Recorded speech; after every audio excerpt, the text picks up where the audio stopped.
இன்னும் அக்னி நட்சத்திர காலமே தொடங்கவில்லை, ஆனால் வெயில் சுட்டரிக்கிறது என்பது பரவலான பேச்சாக இருக்கிறது. மார்ச் மாதமே இந்த அளவுக்கு வெயில் சுட்டரிப்பதால் கோடை காலம் இன்னும் எப்படி இருக்குமோ என்று திகைத்து போயிருக்கின்றனர் மக்கள். கடந்த ஆண்டை விட இந்த ஆண்டு வெயில் அதிகம் என்பது ஒவ்வொரு ஆண்டும் சொல்லக்கூடிய வசனமாகிவிட்டது. இந்த ஆண்டு நிலவும் கடும் வறட்சி வெயிலின் தாக்கத்தை அதிக அளவில் உணர வைக்கிறது. வழக்கமாக அதிக வெயில் பதிவாகும் வேலூரில் இப்போதே அதிக அளவு வெயில் சுட்டெரித்து வருகிறது.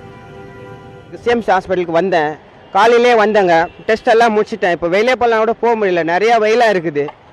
அதனால் ஒன்றுமே பண்ண முடியல. இது முடிச்சு வந்து எங்கே மார்க்கெட் பண்ண கூட போக முடியல. இப்போ கோயிலுக்கு போகலான்னா கூட நிறையா வெயில் ஆகுது. ஓரம் கட்டி தான் போயின்னு இருக்கிறேன். ஏன்னா இந்த வெயிலில் ரொம்ப கஷ்டமாக தான் இருக்குது. இந்த மாதிரி போன வருஷத்தோட இந்த வருடம் அதிகமாக இருக்குது. அதுவும் வந்து மார்ச் மாதத்துலேயே இன்னும் அதிகமாக இருக்குது. இன்னும் ஏப்ரல் மேலே எப்படி இருக்குன்னு சொல்ல முடியல. இப்பயே இங்கே வெயில் இந்த அளவுக்கு இருக்குது. பசங்க இது பாருங்க, இப்போ பகல் தான், ஆனால் இப்பயே வெளியே வர முடியல. இன்னும் போகக்கூடிய இந்த கத்திரி மாதம்லாம் சுத்தமாக யாரும் வெளியே வர முடியாது போல இருக்குது. வீட்டில் வெளியில் ஊற்றினாலே தோசை ஊற்றிடலாம் போல, ரோட்டில் ஊற்றினாலே அந்த அளவுக்கு வெப்பம் அதிகமாக இருக்குது. கரூரில் கடந்த சில தினங்களாக 107 டிகிரி செல்சியஸ் அளவுக்கு வெயில் காய்வதால் பகல் நேரங்களில் வெளியே மக்கள் நடமாட்டம் குறைந்து காணப்படுகிறது.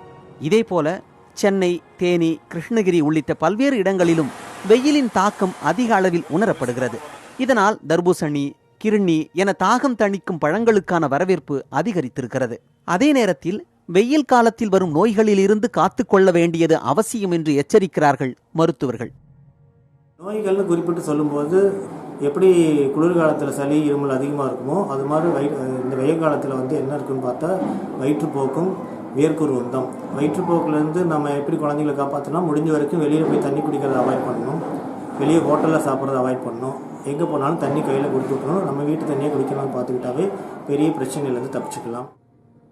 நீர் வளங்களை பராமரிக்க தவறியதன் பாதிப்பை இந்த வெயிலின் சுட்டெரிப்பு உரத்து சொல்லி வருகிறது.